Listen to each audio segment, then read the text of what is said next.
오늘 은혜 받으실 하나님의 말씀은 신명기 8장 15절에서부터 16절까지 말씀. 신명기 8장 15절에서 16절까지 말씀을 다 같이 합독하시도록 하겠습니다.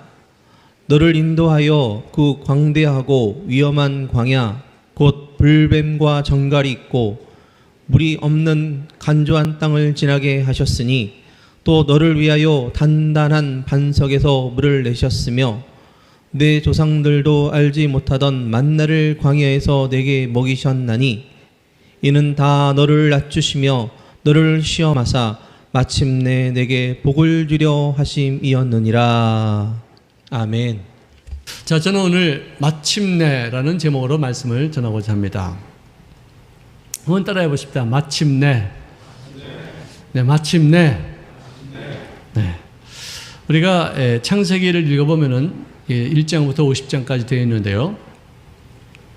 1장부터 11장까지의 전편은 하나님을 잃어버린 인간들의 역사라 해서 주경가들은 말하기를 세속사였다. 이렇게 구별합니다. 또 12장부터 50장까지는 아브라함으로부터 시작되어지는 구원의 역사가 이루어졌다 해서 구속사다. 이렇게 명명을 하고 있습니다. 1장부터 11장까지의 상황과 12장 이후의 상황은 완전히 다른 내용이에요. 근데 이 후편은 하나님의 나타나심과 그리고 아브라함에게 느닷없이 주시는 명령을 통해서 시작이 되었습니다. 너는 너희 고향과 너희 친척과 너희 아버지의 집을 떠나 내가 너희에게 보여줄 땅을 향해서 나아가라. 아직 보여주지 않았어요. 아직 지시하지 않으셨어요. 네가 출발하면은 그 다음에 내가 너희에게 보여주리라. 그렇게 하신 것이에요. 누구에게든지 떠난다는 것은 참으로 힘들고 어려운 결단입니다. 삶의 모든 터전을 버리고 낯선 곳으로 가는 것은 엄청난 모험이라고 말할 수 있을 것입니다. 사람에게는 본능적인 욕구가 있는데 식욕이 있습니다. 수면욕이 있습니다. 권세욕이 있습니다. 명예욕이 있습니다. 여러 가지 욕망이 있는데 이 욕망 중에서 가장 큰 욕망은 안전에 대한 욕구예요. 이 안전에 대한 욕구가 흔들리면서 큰 돈을 준다 하더라도 아주 높은 지위를 준다고 하더라도 사람들은 절대로 그걸 받지 않습니다. 아무리 좋은 것이라 할지라도 나의 안전상에 어떤 문제가 생긴다면은 난 그것은 용납지 못하겠다 라고 할 만큼 안전을 가장 중요시 여기는 그런 욕구가 있어요. 자, 그런데 이 안전에 가장 위협적인 것이 있다면 그것은 바로 떠남에 있다는 것이에요. 불안이 시작될 수 있습니다. 두려움으로 출발할 수 있습니다. 그래서 사람들은 할 수만 있으면은 안 떠나려고 합니다. 안 떠나려고 합니다. 거기 머물기를 원합니다. 안주하고 싶어 합니다. 그러나 인생살이에서는 떠나지 아니하면은 아니 되는 때가 있다는 거예요. 아브라함은 75세에 모든 가족들을 다 데리고서 대도시에서 모든 것이 다 확실하게 낯선 아주 시골로 가는 그런 이사였으니 도저히 이것은 납득도 안 가는 얘기고 이치적으로도 맞는 얘기가 아닙니다. 그렇지만 어떤 누구의 권유에 의해서 또는 설득에 의해서가 아니라 하나님께로부터 받은 명령에 대한 내 자신이 스스로 판단해서 선택하는, 그래서 새로운 미래를 향해서 출발하는 그런 내용이었었어요. 누구나 좀 안정되기를 원하지만 그러나 믿음이라는 것은 뭐냐? 떠나는 것이다. 이 말씀을 통해서 우리가 짐작할 수가 있을 것입니다. 신앙생활이란 뭐냐? 익숙해 있던 세상 가치관과 세상의 풍습과 관습을 버리고 새로운 미래를 향한 결단, 이것이 신앙생활의 시작이에요. 하나님 제발 제가 잘못되지 않게 해주세요. 하나님 우리 사업이 더욱더 번창하게 하고 망하지 않게 해주세요. 우리 자식들이 별일 없이 잘 살 수 있도록 해주세요. 이 기도를 하죠. 그래서 이 기도가 응답받으면 우리가 복받았다고 얘기하지만, 그러나 과거를 청산하지 않고 옛적 일을 버리지 않고 우리가 계속해서 이 기도만 응답받고 있다면 그것은 과연 복이 될 것이냐, 재앙으로 끝날 것이에요.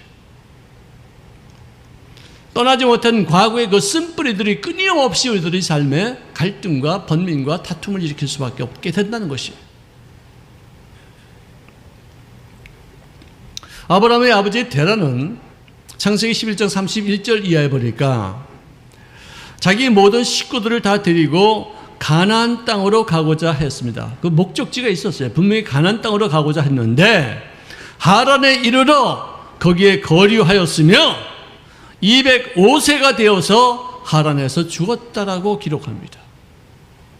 일단 떠났으면 목적지까지 가야만 했었는데 잠깐 머물러 수는 있었습니다. 그러나 100년 이상을 그 자리에서 체류해서 그 장소에서 인생을 마지막까지 끝냈다니, 이것은 하나님 보시기에 합당치 못한 것일 수도 있어요.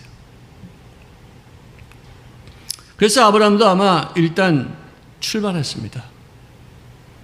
근데 히브리서 11장 8절에 보니까 믿음으로 아브라함은 부르심을 받았을 때 갈 바를 알지 못하고 나아갔다고 말하고 있어요. 왜? 하나님이 일단 출발하라 이거예요. 여기 머뭇거리지 말고 출발하라. 그 다음에 내가 너에게 지시할 것이다. 그런 것이거든요. 그러고 나서는 그가 지시를 받아서 출발한 그 내용이 창세기 12장 5절에 기록되어 있는데, 아브라함이 그의 가족과 재산과 종들을 이끌고 가나안 땅으로 가려고 분명히 다시 목적이 세워진 거예요. 떠나서 마침내 가나안 땅에 들어갔더라고 기록합니다. 출발한 다음에라도 목적지가 세워져서 그곳을 향해서 나아가 많은 우여곡절을 끝에 마침내 그 땅에 도달했다는 얘기입니다. 이 마침내가 주는 어떤 이 현실감이, 이거 무슨 말인가? 하나님께서는 단순히 재산과 노비들과 모든 어떤 친척과 아비집을 다 떠나서 가라고 그랬는데 다 데리고 갔거든요. 그러니 그 여러 식솔들을 데리고서 험한 유브라데스 강을 건너고 거친 모래 언덕을 지나고 그리고 이 위험한 광야를 통과하면서 온갖 난관들이 있었을 거 아니에요. 그래서 500km나 되는 그 먼 길을 통과해서 결국은 종착지에 도착했는데, 이 도착한 그 내용을 성경에는 마침내라는 단어를 써서 얼마나 힘들었는가, 얼마나 고통스러운 것인가 하는 것을 표현해주고 있어요. 왜? 우리 인간은 쉽게 흔들리는 존재예요. 매우 유약한 존재예요. 하나님 없이는 그 목표지에, 우리가 정한 그 장소에 우리가 목표한 그것이, 그 모든 일들을 이루는 데 있어서 도저히 할 수 없다는 얘기예요. 하나님의 은혜가 있었다는 얘기예요. 인간의 노력도 있었지만, 인간에게 당했던 모든 고통도 있었지만 그 사이사이에 하나님의 은혜가 주어졌었기 때문에 목적지에 하나님의 원하신 바의 뜻을 이룰 수 있었다는 것이죠. 아무튼 우리가 이삭의 인생도 우리가 보면은 아브라함이 100세에 낳은 아주 귀한 아들이었어요. 그는 항상 아버지의 말씀에 순종했던 착한 이삭이었었어요. 자, 그런데 순종할 수밖에 없었던 것은 그가 자기를 낳고 나서 아버지의 삶이 변화됐다는 것을 그는 모르고 있었어요. 원래 우리 아버지는 저런 분인 줄 알고 있었겠지요. 정말 훌륭하신 분이 신앙인이었었어요. 정말 모든 것을 하나님의 법도대로 살았고 순종하며 살았고 완벽하게 진짜 누가 보아도 어딜 가든지 하나님이 함께 하시는 분으로 여겼기에 아버지 하는 말이면 절대 순종하는 그런 아들이었을 거라고 저는 생각합니다. 자, 그런데 아브라함이 보기에는 그 이삭은 너무나도 착하고 선하고 온순하고 유약한 존재로만 보았어요. 그래서 며느리를 택할 때에도 그 아들이 가서 직접 택할 수도 있었는데 종을 시켜서 자기가 살고 있는 가나안 땅이 아닌 저기 조상들이, 자기 친척들이 많이 있는 그곳에 가서 며느리감을 고르라고 할 만큼 자기 아들을 보호했어. 왜? 약하니까. 얘는 어디 가면은 다치니까. 또 망가질 수 있으니까. 또 잘못 어떻게 여자를 만나가지고 신앙까지 잃어버리면 어떡하나. 왜? 에서를 통해서 그가 보았거든.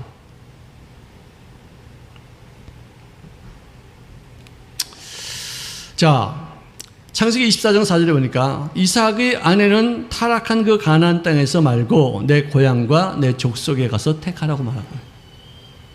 자, 그러는데 창세기 26장 2절에는 하나님께서 이삭에게 말씀하신 내용은 뭐냐?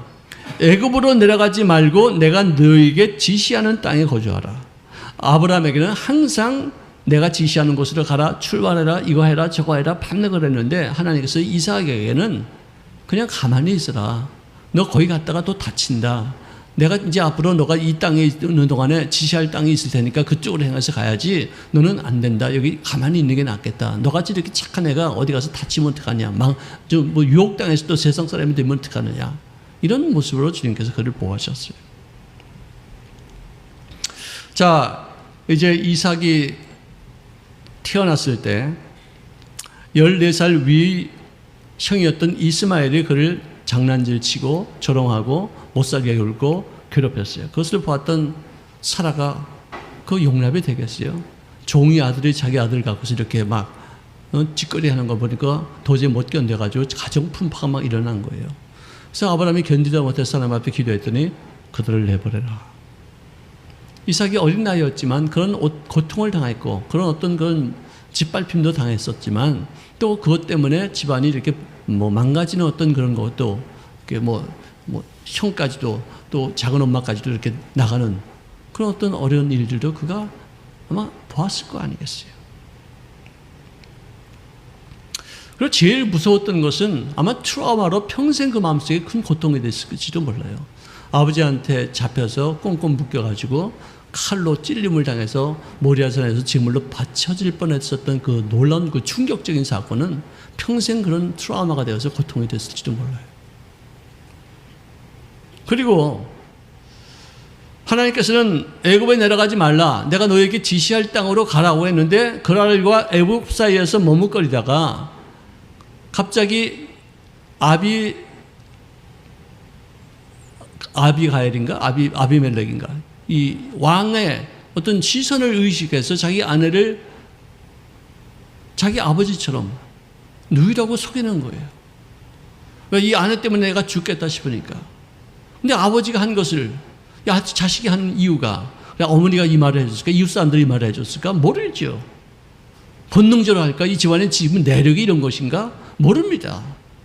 어쨌든 그 마음에 얼마나 큰 충격이 있었으면 자기 아내를 여동생이라고 속여서 목숨을 부지하려고 하는 어떤 그런 고통이 있었어요. 순하고 연약하고 정말 착한 사람이었지만 그 사람도 그 사람 나름대로의 어떤 많은 아픔과 고통과 괴로움이 있는 거예요. 어느 누구든지 괴로움 없는 사람 없어요. 상처 다 있어요. 고통 다 받고 있어요.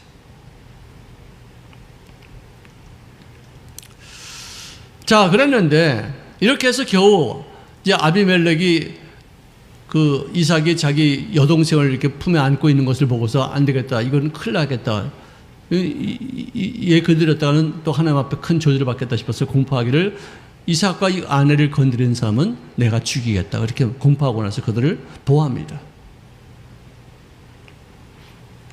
그날 그 사건이 있은 이후에 창세기 26장 12절에 보니까 이삭이 그 땅에서 농사하여 그 해에 100배나 얻었고 야훼께서 복을 주심으로 그 사람이 창대하고 왕성하여 마침내 거부가 되었더라. 할렐루야.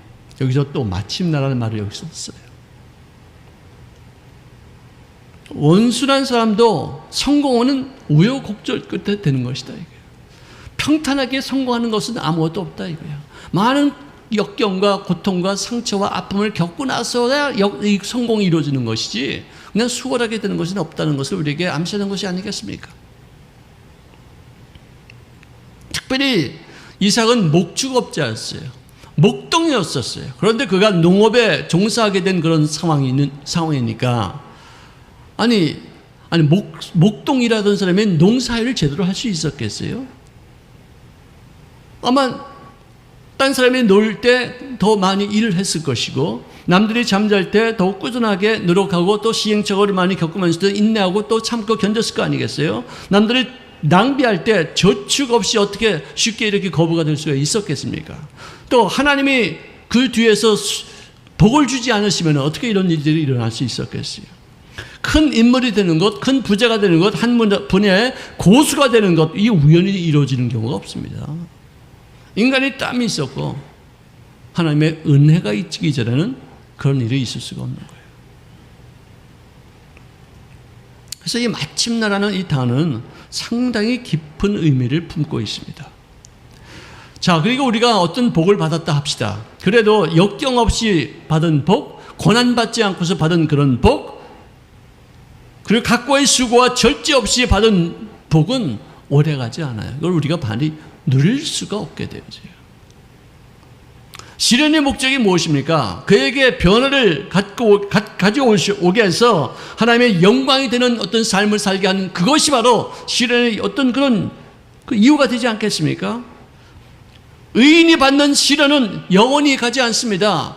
잠깐 동안 하나님의 그를 훈련시켜서 하나님 쓰시기에 합당한 사람으로 만들어서 복을 주시기 위해서 받는 것이지, 악인이 받는 고난은 그건 진짜 망하는 그런 고난이지 않겠습니까? 따라합시다. 나는 쓰러지지 않는다. 나는 절망하지 않는다. 나는 다시 일어난다. 아멘. 이 소리를 외치면서 전능자를 의지하고 믿는 자를 붙잡아 주시고 그를 마침내 일으켜 세워 승리하게 하신 줄로 믿으시기를 주의 이름으로 축원합니다. 정말 저도 뭐 오래 살지는 않았지만 인생이 만만하지 않습니다. 믿음 생활에도 바른 길을 갈 것이냐 악한 길을 갈 것이냐 이 선택의 여지가 분명히 있습니다. 내가 성경의 말씀을 따를 것이냐 내 자신의 뜻을 따를 것이냐 하나님의 방법대로 할 것이냐 내 방법대로 할 것이냐, 이런 영적 투쟁에서 우리가 질 때도 있고 이길 때도 있고 험탄한 길을 걸을 때가 있고 순탄한 길을 걸을 때가 있고 제자리에 맴돌 때가 있으며 심지어는 또 제자리로 돌아갈 때가 있어요. 전진도 있고 후퇴도 있지만 어떻게 하든 하나님께서 도착하실 그 목표지이기 때문에 전체적으로 봐서는 우리의 이 싸움은 전진하는 싸움이요 승리하는 싸움인 줄로 믿으시기를 바랍니다. 절대로 포기하지 마십시오. 하란에서 머물던 이 테라와 같이 도중하차는 우리에게 있을 수 없어요. 절대로 도중하차하지 마시기를 바랍니다. 절대로 도중하차는 안 됩니다. 포기하지 마십시오. 끝까지 고군분투해서 목적지를 달성할 수 있기를 주의 이름으로 축원합니다.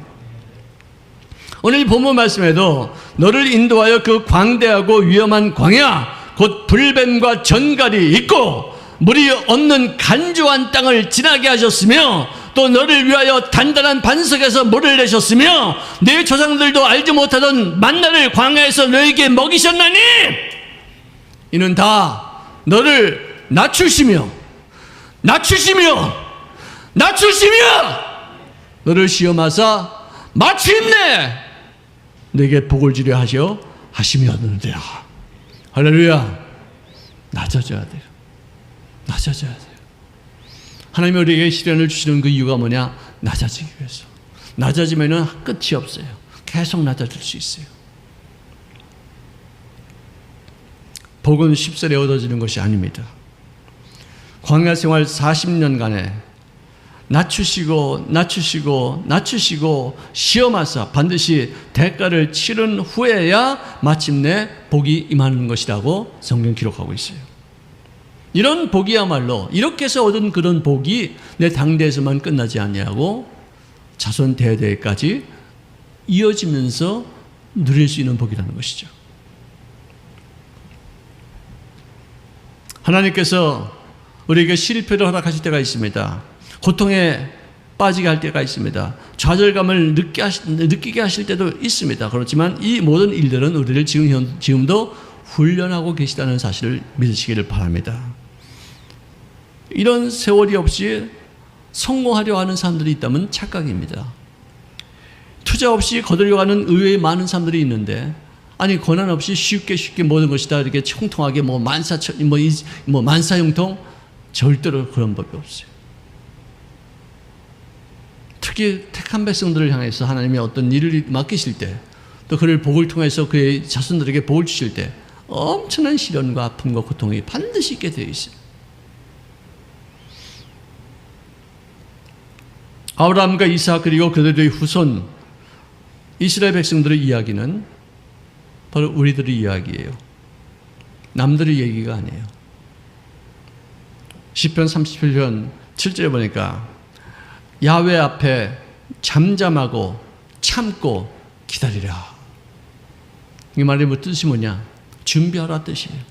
그래야지 마침내 하나님이 정하신 그 뜻을 이룰 수 있는 삶이 되는 것이다. 마침내.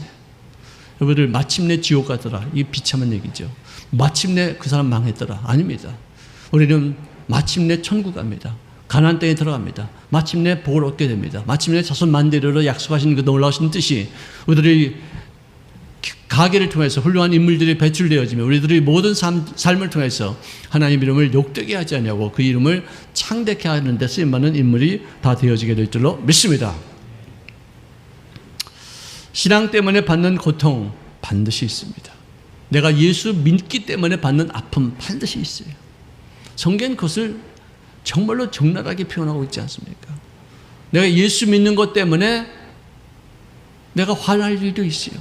억울한 일도 있어요. 답답한 일도 있어요. 내가 예수만 안 믿었다 그러면 이러지 않아도 될 수 있는 일들도 있어요. 이런 것도 우리가 잘 감내하죠. 주신 복을 자손 대대 누릴 수 있는 성품과 자질을 갖추게 하기 위해서 실패와 훈련을 겪게 하시는 하나님. 우리 지금 현재 한국의 경제도 참 어렵습니다. 앞으로 어떤 일이 어떻게 있을지 아무도 예측하지 못합니다. 나쁘다는 것, 이게 뭐 누구 탓이냐 어쩌냐 이런 것을 생각하실 것이 아니라 이런 역경과 이런 고난 중에서 우리가 얼마만큼 변화되어지고 얼마만큼 우리들의 모습이 하나님 보시기에 합당한 모습을 갖추게 될 것인가를 먼저 생각해야 될 것이 아니겠어요?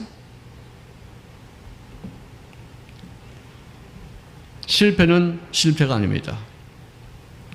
실패는 새로운 성공을 향한 시작입니다. 더 나은 미래를 위해서 준비하는 그런 과정에 불과하지 않겠습니까? 이런 과정을 통해서 우리들이 영적으로나 인격적으로나 성숙해지고 됨됨이를 갖추어서 마침내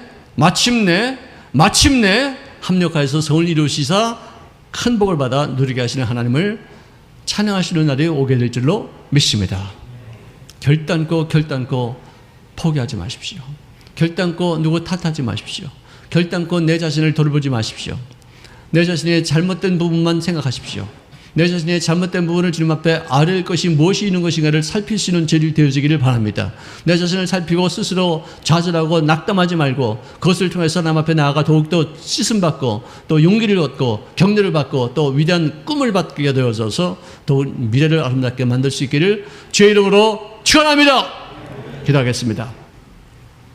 사랑하시는 주님 고맙습니다. 우리가 겪는 모든 아픔과 슬픔과 고뇌와 역경이 우리를 쉽게 낙담하게 할 때도 있겠지만 성경에 나오는 주님의 의도는 낙담하라고 준 것이 아니라 그를 통해서 변화받고 우리들이 복을 갖출 수 있는 그릇을 준비하는 인생으로까지 성장하게 하기 위한 것임을 깨닫게 도우셨사오니 감사합니다. 부디 주의 성령님 저들이 고난과 역경 중에 탄식으로만 인생을 마치지 않게 도와 주시옵소서. 오히려 주님을 더욱 가까이에서 큰 변화와 성장이 이루어지게 도와 주시사 고난받기 이전보다도 고난받는 것이 유익되어진 바 더욱더 큰 변화와 성장과 더 아름다움을 갖춰나가는 죄를 되어지게 은총을 더하여 주시옵소서.